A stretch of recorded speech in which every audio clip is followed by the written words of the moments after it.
صحابہ کرام علیہ رضوان رضی اللہ تعالیٰ عنہم علیہم اجمعین نے عرض کیا،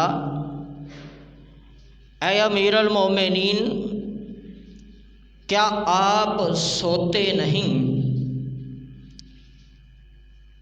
آپ جب بیٹھتے ہیں ہمارے پاس تو بیٹھے بیٹھے سو جاتے ہیں، کیا آپ رات کو سوتے نہیں؟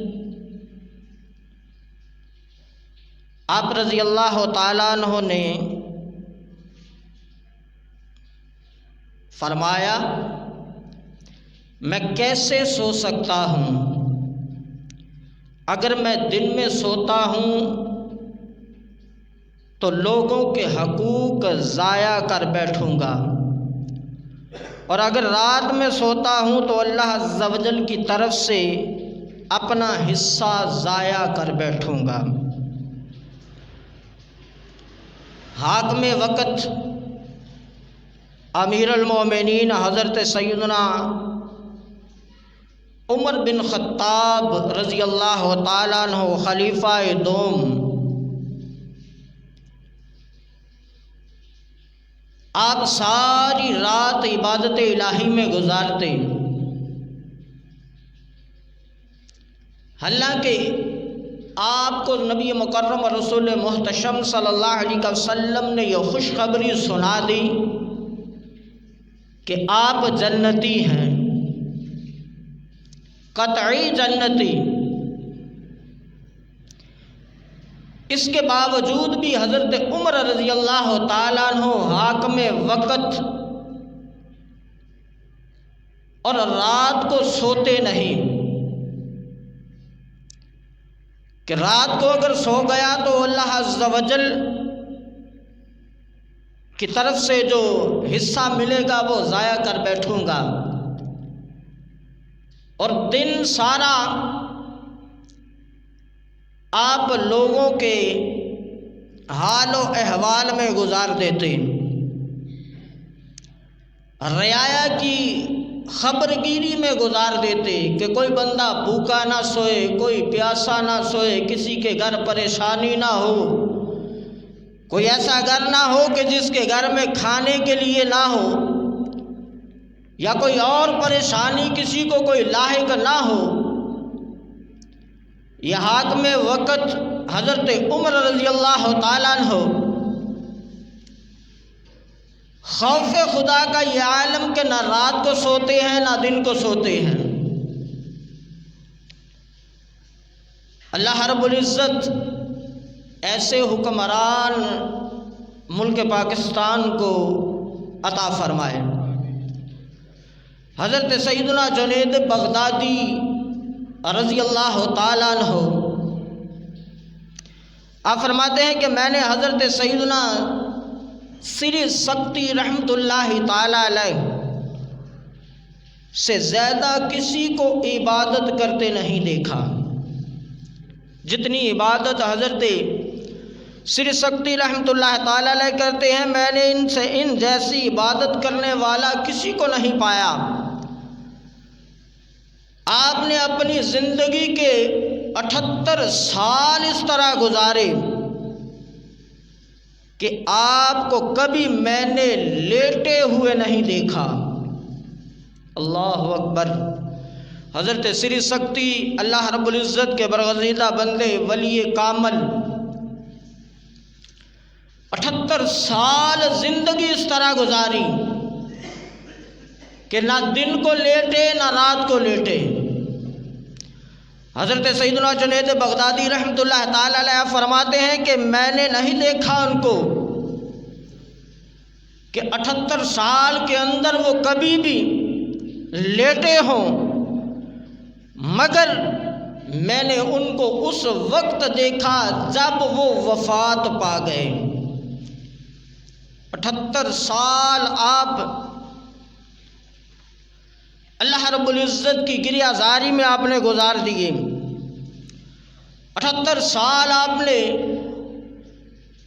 نہ رات کو سوئے نہ دن کو سوئے، عبادت الہی میں گزار دیے کہ اللہ رب العزت مجھ سے راضی ہو جائے، میں دنیا سے کامیاب ہو کر چلا جاؤں کہ جہنم کا عذاب بڑا سخت ہے، اللہ کی پکڑ بڑی سخت ہے، اللہ کا عذاب بڑا شدید ہے، بڑا سخت ہے۔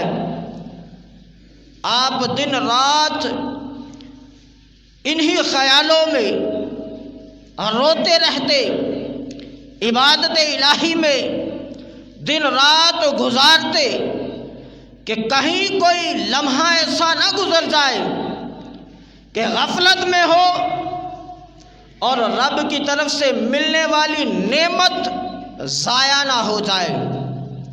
حضرت سیدنا علی بن محمد بن ابراہیم صفار رضی اللہ تعالیٰ عنہ سے روایت ہے کہ میں نے ایک رات میں حضرت سیدنا اسودہ بن سالم رضی اللہ تعالیٰ عنہ کی خدمت میں حاضر ہوا۔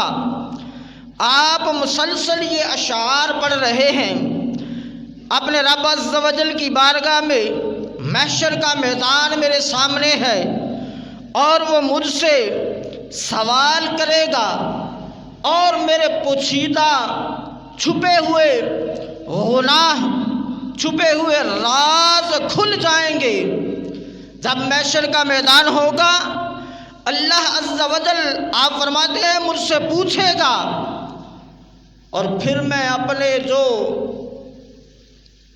میں نے چھپ کر گناہ کیے امت کی تنبیہ کے لیے، ولی کامل انہوں نے دن رات عبادت میں گزارے لیکن پھر بھی ڈر، خوف خدا، آپ فرماتے ہیں کہ محشر کا میدان میرے سامنے ہے اور اللہ عز و جل مجھ سے سوال کرے گا اور میرے پوشیدہ راز کھل جائیں گے، اور میرے لیے اتنا ہی کافی ہے کہ اس پل صراط سے گزروں گا جو تلوار سے تیز اور جس کے نیچے جہنم ہے۔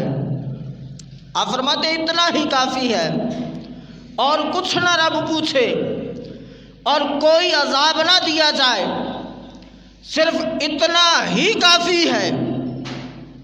ایک انسان کے لیے صرف اتنا ہی کافی ہے، ایک مومن مسلمان کے لیے صرف اتنا ہی کافی ہے کہ بندے کو پل صراط سے گزرنا پڑ جائے، اور وہ پل صراط جو بال سے باریک تلوار سے تیز، اور آپ فرماتے ہیں اس کے نیچے جہنم ہے اور لوگ اس پر سے کٹ کٹ کر جہنم میں گر رہے ہوں گے۔ اللہ عز و جل رحمت فرمائے اور ہم سلامتی سے اس پر سے گزر جائیں۔ بڑا خطرناک مرحلہ ہے کہ اللہ عز و جل کے ولی اسے یاد کر کر کے روتے۔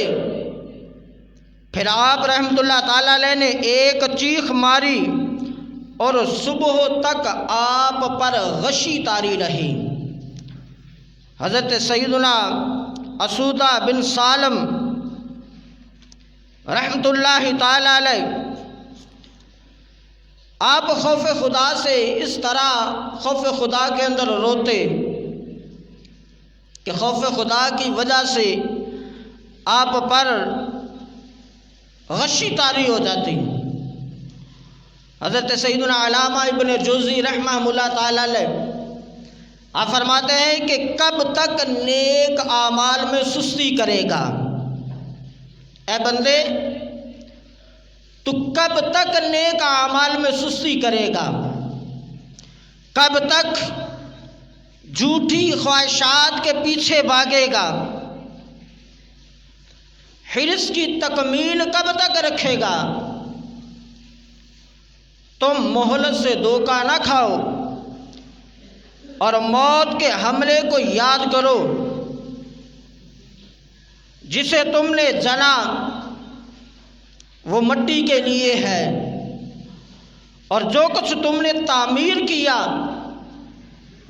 یعنی مکان وہ ویران ہونے والے ہیں، اور جو کچھ تم نے جمع کیا وہ ختم ہونے والا ہے۔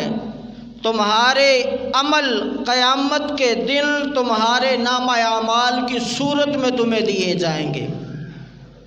آپ فرماتے ہیں کہ بندے کب تک اس خوش فہمی میں رہے گا کہ میں ابھی جوان ہوں، میری ابھی سانسیں چل رہی ہیں، میں ابھی زندہ ہوں، میرے پاس تو بڑا مال ہے، بڑی دولت ہے، میرا اچھا بینک بیلنس ہے، میرا مکان ہے، گاڑی ہے، بنگلہ ہے۔ آپ فرماتے ہیں کب تک ان میں رہے گا اور کب تک تو اعمال صالحات سے روگردانی کرتا رہے گا؟ تجھے خبر نہیں کہ تجھے موت آنی ہے، تم نے مرنا ہے، اور اگر ہمیں مرنے کے بعد یوں ہی چھوڑ دیا جائے تو پھر موت ہر زندہ کے لیے راحت بن جاتی ہے کہ ہم مرے، ہمیں دفن کیا گیا، کسی نے کوئی سوال نہیں پوچھا، کوئی جواب نہیں دیا، ہم نے کوئی حساب و کتاب نہیں کہ دنیا میں کس طرح زندگی گزاری، کس طرح رہے، کیسے مال کمایا، کیسے خرچ کیا، اولاد کی تربیت کی کہ نہیں کی، اعمال صالحہ کیے یا نہ کیے، نیک عمل کر کے زندگی گزاری یا بد عمل کر کے زندگی گزاری، والدین کو تنگ کر کے زندگی گزاری یا ان کی فرما برداری میں زندگی گزاری، ہمسایوں کے حق حقوق کھا کر دبا کر زندگی گزاری یا ان کو ادا کر کے زندگی گزاری، اپنے بھائی بہنوں کے حقوق مال کو کھا کر زندگی گزاری یا ان کے حق ادا کر کے زندگی گزاری، ہم نے کس طرح زندگی گزاری؟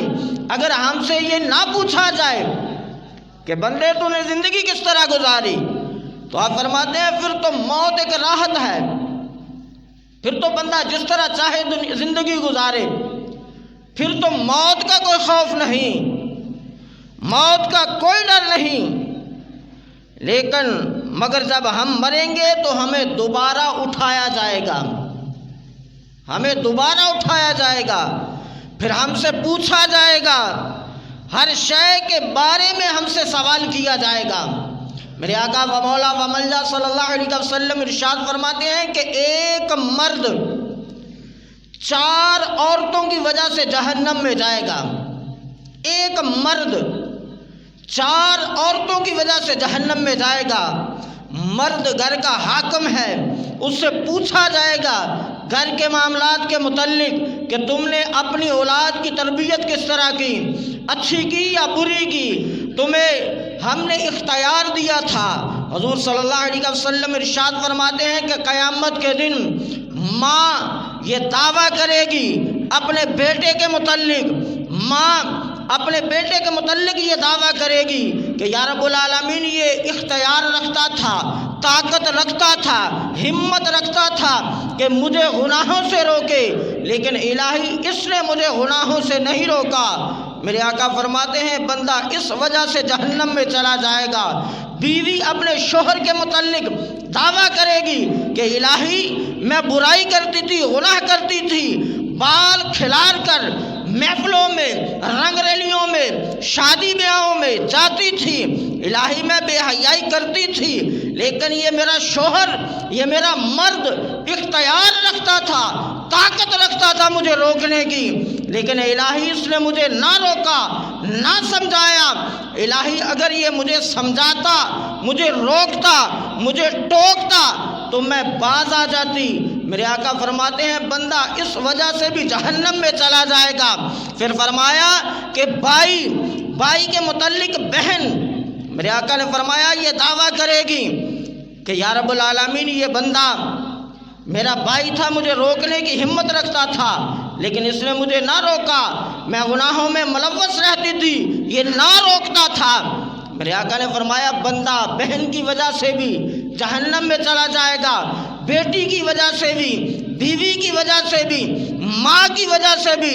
فرمایا مرد حاکم ہے اور اسے یہ حکم ہے کہ وہ اپنے گھر کی عورتوں کو سختی سے پردہ کروائے، ورنہ قیامت کے دن اسے حساب دینا پڑے گا، اسے جواب دینا پڑے گا کہ اس نے اپنی ماں، بہن، بیٹی، بیوی کی کس طرح پرورش کی اور ان کو دین کتنا سکھایا، خود کتنا عمل کیا اور ان کو کتنا عمل کروایا۔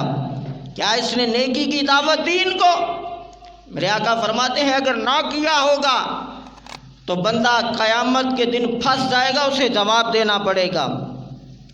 امیر المومنین حضرت سیدنا عمر بن خطاب رضی اللہ تعالیٰ عنہ فرماتے ہیں کہ اللہ عز و جل کے اس فرمان سے ہرگز دھوکے میں نہ پڑنا۔